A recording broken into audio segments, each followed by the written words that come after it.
വിദേശ രാജ്യങ്ങളിൽ നിന്നും യുകെയിലെത്തി ജോലി ചെയ്യുന്ന നഴ്സുമാർ വലിയ പ്രതിസന്ധികളിലൂടെ കടന്നുപോകുന്ന സമയമാണ്. പ്രത്യേകിച്ചും രജിസ്ട്രേഷൻ നഷ്ടപ്പെടുന്ന നഴ്സുമാരുടെ എണ്ണത്തിലും വലിയ വർധനമാണ് രേഖപ്പെടുത്തിയത്. 2024-25 കണക്കുകൾ NMC പുറത്തുവിട്ടപ്പോൾ 198 നഴ്സുമാർക്കാണ് രജിസ്ട്രേഷൻ നഷ്ടപ്പെട്ടത്. ഈ അടുത്ത കാലത്തായി പല കാരണങ്ങൾ കൊണ്ട് രജിസ്ട്രേഷൻ നഷ്ടപ്പെടുകയും ജോലി ചെയ്യാൻ കഴിയാതാവുകയും ചെയ്യുന്ന മലയാളികൾ ഉൾപ്പെടെയുള്ള നഴ്സുമാരുടെ എണ്ണം കുതിച്ചുയരുകയാണ്.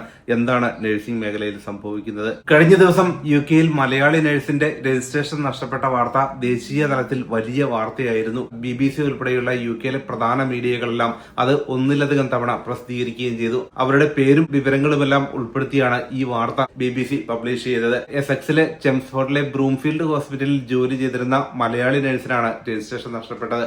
അതിന് കാരണം അവർക്ക് ഇംഗ്ലീഷ് നന്നായി കൈകാര്യം ചെയ്യാൻ കഴിയാത്തതിന്റെ പേരിൽ ഈ ഒരു നഴ്സിന് രജിസ്ട്രേഷൻ നഷ്ടപ്പെട്ടത് 3 കാര്യങ്ങൾ കൊണ്ടായിരുന്നു. ഒന്ന്, അവർ ഡ്യൂട്ടിയിലുള്ള സമയത്ത് ഒരു പേഷ്യന്റിന് അപസ്മാരം ഉണ്ടാവുകയും അത് ഐഡന്റിഫൈ ചെയ്യാൻ കഴിയാതെയും വന്നു. ഈ ഒരു കാര്യം അവർ എസ്കലേറ്റ് ചെയ്തില്ല, എമർജൻസി ബെല്ലടിച്ചില്ല. ഒരു ദിവസത്തെ ഡ്യൂട്ടിയിൽ തന്നെ ഒന്നിലധികം തവണ മേജർ ആയിട്ടുള്ള തെറ്റുകൾ അവർ വരുത്തി. രോഗികളുടെ ജീവന് തന്നെ ഭീഷണിയാകുന്ന രീതിയിലാണ് അവർ പ്രവർത്തിച്ചത് എന്ന റിപ്പോർട്ടാണ് വന്നത്. ഇൻസുലിൻ ഡോസ് തെറ്റായി നൽകി എന്നുള്ള റിപ്പോർട്ടും അതേ ദിവസം ഉണ്ടായി. ഇത്തരത്തിൽ വലിയ ഇൻസിഡന്റുകളാണ് അവർക്കെതിരെ ഉണ്ടായത്. അതെല്ലാം ഇംഗ്ലീഷ് നന്നായി കൈകാര്യം ചെയ്യാൻ കഴിയാത്തത് കൊണ്ട് എന്ന അഭിപ്രായത്തിലോട്ടാണ് അന്വേഷണ സമിതി എത്തിയതും അവർക്ക് രജിസ്ട്രേഷൻ നഷ്ടപ്പെട്ടതും. നമ്മുടെ നാട്ടിലെ നഴ്സിംഗ് രീതിയല്ല യുകെയിലുള്ളത്. NMC അഥവാ നഴ്സിംഗ് ആൻഡ് മിഡ്വൈഫറി കൗൺസിൽ എല്ലാ നഴ്സുമാരുടെയും എഫിഷ്യൻസി വിലയിരുത്തുന്നതിന് വേണ്ടി പ്രത്യേക സ്റ്റാൻഡേർഡ് നിർണ്ണയിച്ചിട്ടുണ്ട്. നമ്മുടെ നാട്ടിൽ നഴ്സിംഗ് കൗൺസിൽ ആണെങ്കിൽ അത് വിദേശത്തേക്കുള്ള റെഫറൻസ് കൊടുക്കാൻ വേണ്ടി മാത്രമുള്ള ഒരു ഓഫീസായി ഒതുങ്ങുമ്പോൾ യുകെയിലെ രീതി എൻറ്റയർലി ഡിഫറന്റ് ആണ്. ഓരോ നഴ്സും ഏത് രീതിയിലാണ് പ്രവർത്തിക്കേണ്ടത് എന്നതിനെ കുറിച്ച് കൃത്യമായ ഗൈഡ് ലൈൻസ് അഥവാ മാർഗനിർദ്ദേശങ്ങളാണ് നൽകിയിട്ടുള്ളത്.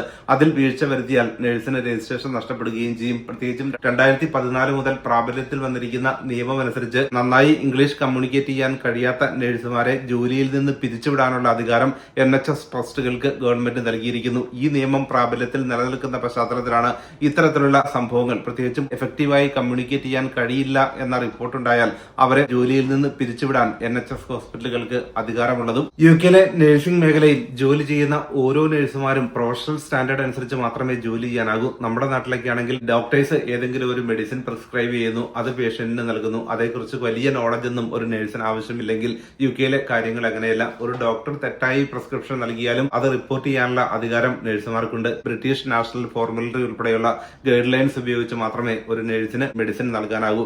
ഡോക്ടറെ പൂർണ്ണമായും വിശ്വാസത്തിലെടുക്കാൻ നഴ്സുമാർക്ക് കഴിയുകയുമില്ല. മിസ്റ്റേക്കുകൾ ഉണ്ടാകുമ്പോൾ അത് നഴ്സുമാരുടെ റെസ്പോൺസിബിലിറ്റിയുടെ ഭാഗമായി മാറുകയും ചെയ്യും. ബ്രൂംഫീൽഡ് ഹോസ്പിറ്റലിൽ ജോലി ചെയ്തിരുന്ന മലയാളി നഴ്സിന് രജിസ്ട്രേഷൻ നഷ്ടപ്പെടാനുണ്ടായ മറ്റൊരു കാരണം പേഷ്യൻസിന് നിർബന്ധിച്ച് മെഡിസിൻ നൽകി എന്നുള്ളതാണ്. ടാബ്ലറ്റ് പേഷ്യന്റിന്റെ വായിൽ തിരുകുകയും വെള്ളം ഒഴിച്ചു കൊടുക്കുകയും ചെയ്തു എന്ന കണ്ടെത്തലുണ്ടായി. ഇതൊക്കെ ഗുരുതരമായ അബ്യൂസ് ആയിട്ടാണ് യുകെയിൽ കണക്കാക്കുക. ഒരു പേഷ്യന്റിന് മെഡിസിൻ വേണ്ടെങ്കിൽ അത് ഡിക്ലൈൻ ചെയ്തു എന്ന് ഡോക്യുമെന്റ് ചെയ്യേണ്ടതിന് പകരം അവർക്ക് നിർബന്ധിച്ച് മെഡിസിൻ നൽകുക എന്നുള്ളത് കുറ്റകരമാണ്. യുകെയിൽ നിരവധി നഴ്സുമാർക്ക് കമ്മ്യൂണിക്കേഷന്റെ പേരിൽ ജോലി നഷ്ടപ്പെടുന്ന സംഭവങ്ങൾ കഴിഞ്ഞ കുറെ നാളുകളായി വർദ്ധിച്ചിരുന്നു. പ്രത്യേകിച്ചും കോവിഡ് സമയത്ത് യുകെയിലെ ഇംഗ്ലീഷ് ലാംഗ്വേജ് ടെസ്റ്റിൽ ഗവൺമെന്റ് ഇളവുകൾ കൊണ്ടുവന്നു. 2010-2015 കാലഘട്ടങ്ങളിലൊക്കെ യുകെയിൽ വന്നവർക്കറിയാം. ആ സമയത്ത് യുകെയിൽ നഴ്സിംഗ് ജോലി ലഭിക്കണമെങ്കിൽ ഒറ്റത്തവണ തന്നെ IELTSന്റെ എല്ലാ മോഡ്യൂൾസിനും 7 ബാൻഡ് സ്കോർ വേണമായിരുന്നു. അതുകൊണ്ട് തന്നെ വലിയ ബുദ്ധിമുട്ടുള്ള ഒരു ഇംഗ്ലീഷ് ടെസ്റ്റാണ് ആ കാലഘട്ടത്തിൽ നിലനിന്നിരുന്നത്. മുൻകാലത്ത് യുകെയിലോട്ട് വന്നവരെല്ലാം ഇത്തരത്തിൽ ബുദ്ധിമുട്ടുള്ള IELTS എക്സാം പാസ്സായാണ് വന്നത്. പിന്നീട് ഗവൺമെന്റ് OET ഇംപ്ലിമെന്റ് ചെയ്തു. ഒരു തവണ പാസ്സായില്ലെങ്കിലും അത് കമ്പൈൻ ചെയ്തുകൊണ്ട് യുകെയിലോട്ട് വരാനുള്ള ഓപ്ഷനുകൾ നൽകി. അതുമാത്രമല്ല, യുകെയിൽ ജോലി ചെയ്യുന്ന കെയർ അസിസ്റ്റന്റുമാർ വിദേശ രാജ്യങ്ങളിൽ നഴ്സുമാരാണെങ്കിൽ അവർക്ക് ഇംഗ്ലീഷ് ടെസ്റ്റ് പോലും ഇല്ലാതെ ജസ്റ്റ് CBTയും OSCEയും കംപ്ലീറ്റ് ചെയ്തുകൊണ്ട് നഴ്സുമാരാകാനുള്ള അവസരം ലഭിച്ചു. അത്തരത്തിൽ പാസ്സായ നിരവധി നഴ്സുമാർ NHS ഉൾപ്പെടെയുള്ള ഹോസ്പിറ്റലുകളിൽ ഇപ്പോൾ ജോലി ചെയ്യുന്നുണ്ട്.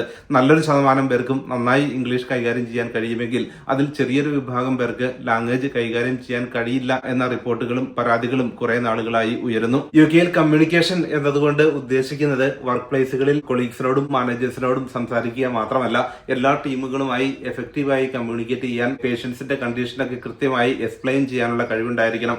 അതുമാത്രമല്ല, മറ്റ് ടീമുകളുമായി സംസാരിക്കുമ്പോൾ അവർ പറഞ്ഞ കാര്യങ്ങൾ കൃത്യമായി മനസ്സിലാക്കാനും അവർ സജസ്റ്റ് ചെയ്യുന്ന ട്രീറ്റ്മെന്റുകളൊക്കെ പേഷ്യൻസിന് കൃത്യമായി നൽകാനും കഴിയണം. അല്ലാത്ത സാഹചര്യങ്ങളിലൊക്കെ എഫക്റ്റീവ് കമ്മ്യൂണിക്കേഷൻ അല്ല എന്ന റിപ്പോർട്ടുകളും ഉണ്ടാകും. പേഷ്യൻസിനുണ്ടാകുന്ന ഏതൊരു മാറ്റവും കൃത്യമായി ഐഡന്റിഫൈ ചെയ്യാൻ നഴ്സുമാർക്ക് കഴിയണം. അതുകൊണ്ട് തന്നെയാണ് യുകെയിലെത്തുന്ന നഴ്സുമാർ OSCE അഥവാ objective structural clinical examination pass ആകണമെന്ന നിയമം നിലനിൽക്കുന്നത്. കമ്മ്യൂണിക്കേഷനും ഡോക്യുമെന്റേഷനും പേഷ്യൻസിന്റെ കണ്ടീഷനും എല്ലാം കൃത്യമായി ഐഡന്റിഫൈ ചെയ്യാൻ കഴിയണം. ബ്രൂംഫീൽഡിലെ നഴ്സിന് സംഭവിച്ചത്. പേഷ്യന്റിന് സീഷർ ഉണ്ടായപ്പോൾ, അപസ്മാരം ഉണ്ടായപ്പോൾ അത് റെക്കഗ്നൈസ് ചെയ്യാൻ കഴിഞ്ഞില്ല. വളരെ പെട്ടെന്ന് ട്രീറ്റ്മെന്റ് നൽകേണ്ട ഒരു സാഹചര്യമാണത്.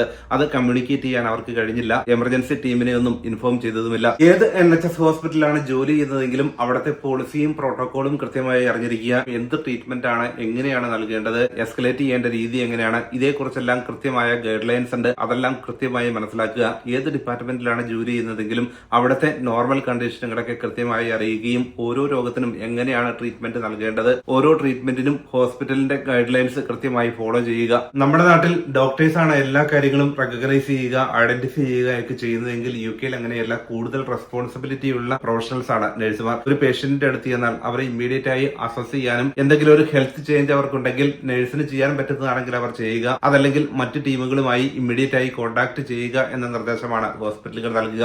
അതിന് പരാജയപ്പെടുകയാണെങ്കിൽ പിന്നീട് മീറ്റിംഗുകളിലോട്ടും ഹിയറിംഗുകളിലോട്ടും അവരുടെ രജിസ്ട്രേഷൻ തന്നെ നഷ്ടപ്പെടാനും കാരണമാകും. ഏത് രോഗവുമായാണ് ഒരു പേഷ്യന്റ് ആശുപത്രിയിലുള്ളത്, അവരുടെ രോഗാവസ്ഥ കൂടിയോ കുറഞ്ഞോ, ആ ഒരു ഹെൽത്ത് കണ്ടീഷൻ ചേഞ്ച് ആയോ എന്ന് കൃത്യമായി റെക്കഗ്നൈസ് ചെയ്യാൻ കഴിയണം. രോഗം കൂടുതലാണോ കുറവാണോ എന്ന് കൃത്യമായി മനസ്സിലാക്കാനുള്ള എബിലിറ്റിയും നഴ്സുമാർക്ക് ഉണ്ടാകണം. UK രജിസ്ട്രേഷൻ നഷ്ടപ്പെടുന്ന നഴ്സുമാരിൽ 10 മുതൽ 12% പേരും കമ്മ്യൂണിക്കേഷന്റെ പ്രോബ്ലം മൂലമാണ് അവർക്ക് ജോലി നഷ്ടപ്പെടുന്നത്. അതായത് അവർക്ക് കൃത്യമായി ഇംഗ്ലീഷ് കൈകാര്യം ചെയ്യാനുള്ള കഴിവ് കുറവ്. വിദേശ രാജ്യങ്ങളിൽ നിന്നും OETയും IELTSഉം ഒക്കെ പാസ്സായി വന്നിട്ടുള്ള നിരവധി നഴ്സുമാർ ഇത്തരത്തിലുള്ള പ്രശ്നങ്ങളിലൂടെ കടന്നുപോയി അവർക്ക് രജിസ്ട്രേഷൻ നഷ്ടപ്പെടുകയും ചെയ്തു. കുറച്ചുനാൾ മുൻപ് OET സ്കാം നടന്നിരുന്നു. ഇന്ത്യയിലെ പല സെന്ററുകളിലും OET ടെസ്റ്റ് അറ്റൻഡ് ചെയ്തവർ ലീക്ക് ചെയ്ത ക്വസ്റ്റ്യൻ ഉപയോഗിച്ച് എക്സാം എഴുതിയെന്ന കണ്ടെത്തലാണ് ഉണ്ടായത്. അത്തരത്തിൽ ജോലി നഷ്ടപ്പെട്ട് കേരളത്തിലോട്ട് തിരികെ പോയത് നിരവധി നഴ്സുമാരായിരുന്നു. പണം നൽകി IELTSന്റെയും OETയുടെയും ഒക്കെ സർട്ടിഫിക്കറ്റ് സംഘടിപ്പിച്ച് വ്യാജ ഡോക്യുമെന്റ് നൽകി UK എത്തിയവർക്ക് ഇംഗ്ലീഷ് കൈകാര്യം ചെയ്യാൻ കഴിയുന്നില്ല എന്ന കണ്ടെത്തലിന് ശേഷമാണ് അതേക്കുറിച്ചൊരു അന്വേഷണം നടന്നതും ആ അന്വേഷണം ഇപ്പോഴും ക്ലോസ് ചെയ്തിട്ടില്ല. അത് ഗവൺമെന്റ് കണ്ടിന്യൂ ചെയ്യുകയുമാണ്. ബ്രൂംഫീൽഡ് ഹോസ്പിറ്റലിലുണ്ടായ ഈ ഒരു സംഭവത്തിൽ നഴ്സിന് രജിസ്ട്രേഷൻ നഷ്ടപ്പെട്ട ഈ ഒരു സംഭവം രാജ്യവ്യാപകമായി വലിയൊരു ചർച്ചകളിലോട്ട് ഇപ്പോൾ നയിച്ചിരിക്കുന്നു. പ്രത്യേകിച്ചും രോഗിയുടെ ജീവന് ഭീഷണിയാകുന്ന രീതിയിൽ നഴ്സുമാർ പ്രവർത്തിക്കുന്നത് അംഗീകരിക്കാനാകില്ലെന്നും ആവശ്യമായ ലാംഗ്വേജ് സ്കിൽ, നന്നായി ഇംഗ്ലീഷ് കൈകാര്യം ചെയ്യാനുള്ള കഴിവ് അവർക്കുണ്ടായിരിക്കണമെന്ന അഭിപ്രായമാണ് വിവിധ മേഖലകളിൽ നിന്നും ഉണ്ടായത്. അതുകൊണ്ട് തന്നെ ഇനി ഫ്യൂച്ചറിൽ ഇംഗ്ലീഷ് ലാംഗ്വേജ് ടെസ്റ്റുകളിൽ എന്തെങ്കിലും മാറ്റങ്ങൾ കൊണ്ടുവരാനും ഒരുപക്ഷെ ഈ ഒരു സംഭവം കാരണമായേക്കാം. ഇതൊരു നാഷണൽ ന്യൂസ് ആവുകയും ഈ ഒരു നഴ്സിന്റെ പേരുൾപ്പെടെ BBC ഉൾപ്പെടെയുള്ള മീഡിയകൾ തുടർച്ചയായി റിപ്പോർട്ട് ചെയ്യുകയും ചെയ്ത സാഹചര്യമാണ് ഇപ്പോൾ നിലനിൽക്കുന്നത്. ഏത് രാജ്യത്ത് നിന്ന്, UKയിലോ ജർമ്മനിയിലോ ഓസ്ട്രേലിയയിലോ അമേരിക്കയിലോ കാനഡയിലോ അയർലൻഡിലോ എവിടെയുമാകട്ടെ നിങ്ങൾ ജോലി ചെയ്യാൻ പോകുന്ന സ്ഥലത്ത് അവിടെ സംസാരിക്കുന്ന ലാംഗ്വേജ് കൃത്യമായി മനസ്സിലാക്കുക. പേഷ്യന്റിന്റെ കെയർ ആണ്. ഇപ്പൊ നമ്മളൊരു പേഷ്യന്റായി ആശുപത്രിയിൽ അഡ്മിറ്റ് ചെയ്യുന്ന സമയത്ത് ലാംഗ്വേജിന്റെ പ്രശ്നം മൂലം ഏതെങ്കിലും ഒരു നഴ്സ് തെറ്റായ കെയർ നമുക്ക് നൽകുകയാണെങ്കിൽ അത് ജീവന് തന്നെ ഭീഷണിയാകും. ജർമ്മനിയിൽ നിന്നും ഇത്തരത്തിലുള്ള വാർത്തകൾ കഴിഞ്ഞ കുറേ ദിവസങ്ങളായി വരുന്നു. ജർമ്മൻ പാസ്സായിട്ടാണ് ജർമ്മനിയിൽ നഴ്സിംഗ് ജോലി ലഭിച്ചത്. എങ്കിലും അവർക്ക് എഫക്റ്റീവായി കമ്മ്യൂണിക്കേറ്റ് ചെയ്യാൻ കഴിയാത്തതിന്റെ പേരിൽ ജോലി നഷ്ടപ്പെടുന്നവരുടെ എണ്ണം അവിടെയും വർദ്ധിച്ചു വന്നിരിക്കുകയാണ്. നഴ്സിംഗ് ജോലി എന്നുള്ളത് ക്യാഷിന് വേണ്ടി പോയി ചെയ്യുന്ന ഒരു ജോലിയായിട്ട് ഒരിക്കലും നമ്മൾ അതിനെ കാണാനാകില്ല. ലോകത്ത് എവിടെയാണെങ്കിലും പേഷ്യൻസിന്റെ ആവശ്യം കൃത്യമായി മനസ്സിലാക്കുക എന്നുള്ളത് ഒരു ബേസിക് ആയിട്ടുള്ള കാര്യമാണ്. UKയെ സംബന്ധിച്ചിടത്തോളം ഇംഗ്ലീഷ് പ്രധാന ഭാഷയായി സംസാരിക്കുന്ന ഈ രാജ്യത്ത് ഇംഗ്ലീഷ് നന്നായി അറിയുക എന്നുള്ളത് ഏറ്റവും പ്രധാനപ്പെട്ട ഒരു കാര്യമാണ്. കഴിഞ്ഞ ദിവസം ഒരു വാർഡ് മാനേജർ എന്നെ കണ്ടപ്പോൾ സംസാരിച്ചതാണ്. അവർ പറഞ്ഞത് ഇന്ത്യയിൽ നിന്നുള്ള കുറെ നഴ്സുമാർ അവരുടെ ലോക്കൽ ലാംഗ്വേജ് ആണ് പലപ്പോഴും വാർഡുകളിൽ സംസാരിക്കുന്നത്. പലതവണ അവരോട് വാൺ ചെയ്തെങ്കിലും വീണ്ടും അവരുടെ സ്ഥലത്ത് നിന്നുള്ളവരെ കാണുമ്പോൾ അവരുടെ ലോക്കൽ ലാംഗ്വേജ് എപ്പോഴും സംസാരിക്കുന്നു. ഇത്തരം രീതിയൊക്കെ നമ്മൾ UKയിൽ ഒഴിവാക്കുക. നമുക്കിപ്പോൾ ട്രെയിനുകളിലും ബസ്സുകളിലും ഒക്കെ പോകുമ്പോൾ കാണാം ഉറക്കെ മലയാളത്തിൽ സംസാരിക്കുകയും സ്പീക്കർ ഫോണിലിട്ട് മലയാളത്തിൽ ഉറക്കെ സംസാരിക്കുന്നവരുടെയൊക്കെ. ഇതൊന്നും UKയുടെ പൊതു താല്പര്യങ്ങൾക്ക് ചേർന്നതല്ല. നമ്മളൊരു രാജ്യത്ത് വരുമ്പോൾ അവിടുത്തെ ലാംഗ്വേജ് ഏതാണോ അത് സംസാരിക്കുക. അവിടുത്തെ ജനങ്ങളെ റെസ്പെക്ട് ചെയ്യാനായി പഠിക്കുക. ഓരോ നഴ്സുമാരും ഓരോ ജീവനാണ് കൈകാര്യം ചെയ്യുന്നത്. അതുകൊണ്ട് തന്നെ അത്ര ഇമ്പോർട്ടൻസ് കൊടുത്ത് ചെയ്യേണ്ട ഒരു ജോലി കൂടിയാണിത്. നഴ്സിംഗ് മേഖലയിലെ പുതിയ വാർത്തകളുമായി മറ്റൊരു വീഡിയോയിലൂടെ വീണ്ടും കാണാം.